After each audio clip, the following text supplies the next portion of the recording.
Welcome to the Sharkpreneur podcast with Kevin Harrington and Seth Greene. Kevin Harrington is the inventor of the infomercial, one of the original sharks from the hit TV show Shark Tank, and has generated over $5 billion in TV and digital direct response sales. Seth Greene is the world's first trusted authority on cutting-edge direct response marketing, a best-selling author, and the only 3-time Marketer of the Year nominee. On the podcast, Kevin and Seth interview sharkpreneurs who share straight talk on what it takes to explode your business. 49 faces looked to him in triumph. Over the last 12 months, they had each taken turns and promoted his business for a week at a time, driving over $987,342 in revenue. What if you had a network of 50 centers of influence who promoted your business every week for a year? Grab your copy of the #1 Amazon best-selling book, The Ultimate Guide to Growing Your Business with a Podcast, at 33% off the Amazon price by going to ultimatepodcastbook.com. Again, that website for 33% off the Amazon price is ultimatepodcastbook.com. Welcome to the podcast. This is your co-host, Seth Greene. Today, I've got the good fortune to be with Stephen Scoggins. Stephen, thanks so much for joining us. Oh, man, super excited to be here. How you been doing? Exciting. So let's go back in time a little bit. How did you get started? I mean, the grand scheme of things is necessity. I don't recommend starting an entrepreneurship journey from necessity and trying to, find shelter and eat and get food and stuff like that. But that's where I started the journey, and then quickly learned some tricks from a mentor of mine that began to lay the groundwork, if you will, to build a sizable company and exit. All right. Well, let's dive a little bit more into that. I believe you went really fast through that. I believe at one point you were homeless. Yeah. So let's talk a little bit more about that journey. From homeless to building multiple 9-figure businesses is huge. I appreciate that. Well, the homeless journey itself started with what I like to refer to as the term of arrogance and ignorance. Had a good friend of mine. I grew up in a very difficult environment in general, and when I did so, you kind of get wayward a little bit. You kind of lose your way. And my father's employer, a guy by the name of Old Man Myrick, or Steve Myrick, used to pull me down from the framing crews, working with my dad in construction on the weekends and the holidays, and pretty much anytime I wasn't in school, from the age of 11 up, pulled me down and began to pour knowledge into me that I didn't realize was actually knowledge at the time. For the life of me, I could not figure out why this old man was telling me all kinds of stuff. I later found out that my grandfather, he actually used to work for my grandfather, and because of alcoholism's roles where I got reversed, he was the definition of rich dad, poor dad. So my dad was a poor dad, he was a rich dad of sorts, and began to really pour into me. And lo and behold, about the age of 17, I was forced to drop out of high school to help my family pay the bills. And within about a year after that, he put me in business for myself the first time. And what do you do when you become super successful, super fast? Never been taught how to handle money, never had the character to be shaped to do it. I went through a process of a massive humbling after massive success as a essentially 18 and 19-year-old kid. And spent the next year and a half rediscovering who I was, my identity and stuff like that. And I ended up homeless because I wouldn't ask for help. I was so prideful, so arrogant, and didn't want to be honest with people, didn't want to be authentic, didn't want to be vulnerable. And that led me to an event where I found my faith, or my faith found me, I should say. And that led me to essentially starting over literally from the trash piles of the construction site on a second chance I did not deserve from Old Man Myrick. And all he gave me was the opportunity. He said, I'm not buying you all the things that I, basically bought you and put you in business for yourself like I did the first time. But if you'll commit to showing up, you can at least have a chance. And against my dad's better judgment, I said yes. And I say better judgment, he was yelling and screaming at me. What the F what are you doing? Can you believe you're ever doing this again? And I responded to him, hey, I know this is something I have to do. And I know for a fact that I'll never look back. And lo and behold, we started pulling stuff out of the trash piles of the construction site. I started making a lot of the tools and equipment I would need from literal wood that was thrown away and discarded, which goes to show you can build anything you want to if you have enough initiative to do so. And lo and behold, I built it brick by brick, stick by stick over the next 25 years, exited in 2023. And just that one company was doing just under 9 figures in annual revenue on a consistent basis. And then found my heart and calling, if you will, to help other entrepreneurs kind of fight and overcome the inner entrepreneurs so they can really become super successful entrepreneurs. Well, the longer version of that story should probably be in a book somewhere if it isn't already. It is. What was the company that grew to 9 figures? What did that company do? Yeah, so the name of the company was Custom Home Exteriors. It was I built one of the largest exterior service companies on the East Coast in that market at that time. We were in about 3 states. When I exited, we had about 400 team members strong. We had became a market leader in that industry. While it wasn't super sexy, it was pretty lucrative in the grand scheme of things. And I actually find that some of the most successful entrepreneurs I know aren't necessarily doing some of the super sexy entrepreneurship journeys. There are a few, but most of us that are real entrepreneurs, we master a craft, and then we take that craft and we do something powerful with it. And you learn things along the way. I think one of the telltale signs that I tell people all the time, because they ask me, well, how do you go from one to the other? Humility and truth became a big piece of that. I also discovered there was really 5 constraints to entrepreneurship: arrogance, ignorance, impatience, fear, and insecurity. These are the telltale emotional signals and signs that ultimately shape how an entrepreneur actually takes behavior and action, or how their behavior shapes and takes action. So if you take the opposite of arrogance is humility, the opposite of ignorance is teachability, the opposite of impatience is actually presence, not patience. And the core differentiator is presence, is being able to be highly focused with intensity in the moment, being fully present in that moment to make decisions for tomorrow. Where patience is like, well, I'm going to be patient and wait for it to come, right?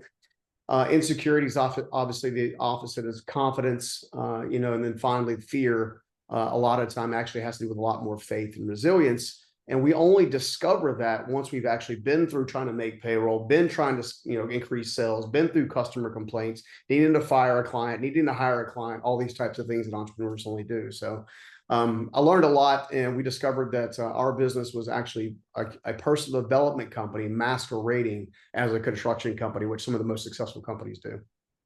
That is absolutely fantastic. Many entrepreneurs talk about hustle culture.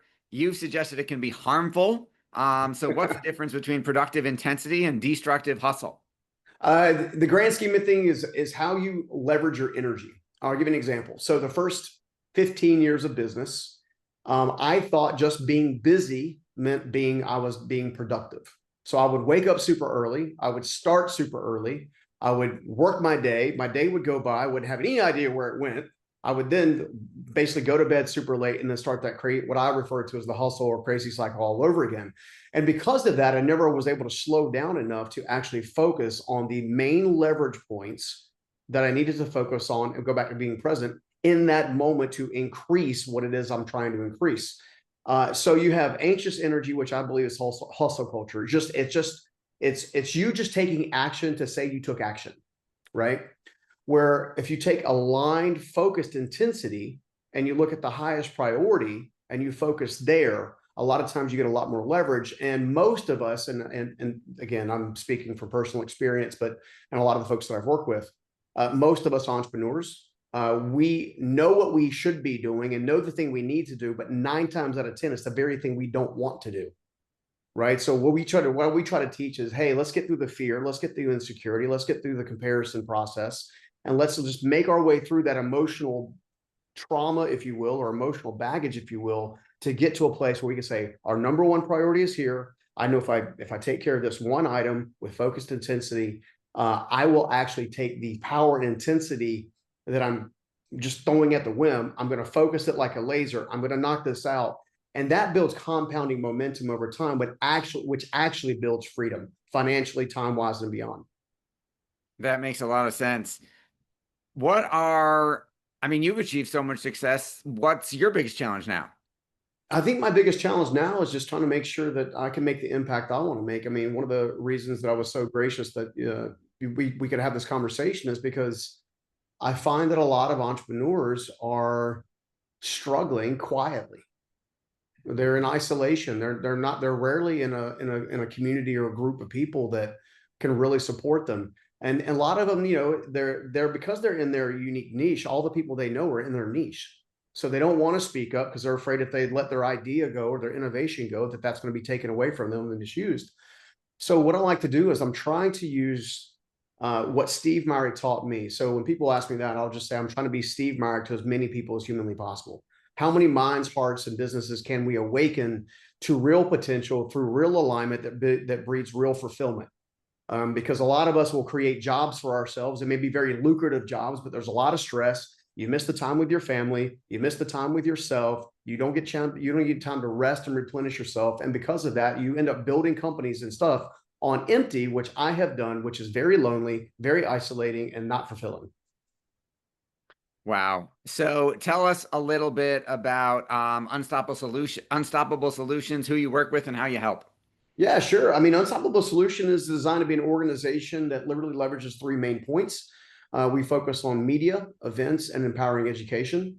So on the media side, we help thought leaders and leaders in general create signature content that allows them to deploy it as they see fit, for whether it be social or courses or beyond. And then we also have a couple of different event studios that we use. So we did Ed My Let's book launch back in 2022 at our live event facility in Raleigh that seats about 400, live streams over 100,000. And then I actually just put a micro studio here in Safe Haven. I bought this home on Lake Norman recently to invite about 20 entrepreneurs out to basically help them get aligned and kind of like take off their armor a little bit. So a lot of different things around encouraging, empowering entrepreneurship, whether it be through showcasing their brilliance through media and events or teaching them what they need to know so they can showcase their brilliance. Your passion is obvious. What do you like best about what you're doing? I love the ahas. I've had several clients that are 7, 8, and even 9 figures. I've had one client that's been a 10-figure client. It's interesting that when you work with everyone, you realize that while some may be very astute in business, most of them have made money but have lost their meaning. And a lot of times when you're making money and lose your meaning, even when you get everything that you think you've been striving for and chasing, you end up very lonely and isolated. I know I did. I mean, I exited, did pretty well on my exit, and still felt isolated and lonely. Right. So what I'm trying to do is I'm trying to help them anchor to a greater truth, anchor to a better behavior mindset system, because most of us carry our early days into our current days. And until we deal with those early days in our current days, we never really find the true fulfillment. So I like to say one of the things I love doing right now is just awakening the aha, right? Just That is awesome. What's one transformation you've witnessed in a client that surprised you or moved you? You know, what's really interesting is I feel like most clients come in the door, if you will, thinking they want to increase their sales, scale their company, figure out why their process and systems aren't the way they want them to. So they come in with a tangible tactic thing or a strategic thing they're looking for. 9 times out of 10, what I find that they don't know they're looking for, that seems to happen like clockwork every time, is they find themselves.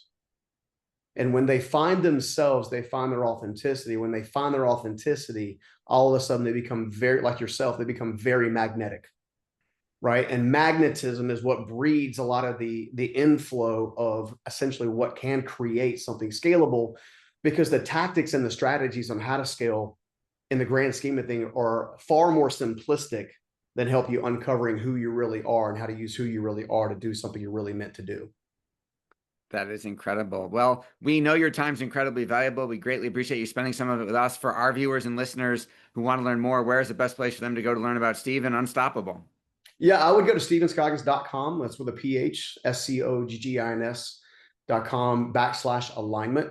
There's a tool there that we created. There's nothing to sell you. It's simply free. And it's going to give you a report on where you are and what maybe needs some adjusting in an alignment process. And it's non-threatening, nothing to be scary about. But it'll give you a lot of awareness that you really need. Awesome. Well, we will send everyone to StephenScoggins.com/alignment. This has been Seth Greene for Sharkpreneur with Stephen Scoggins. Stephen, thanks again for joining us.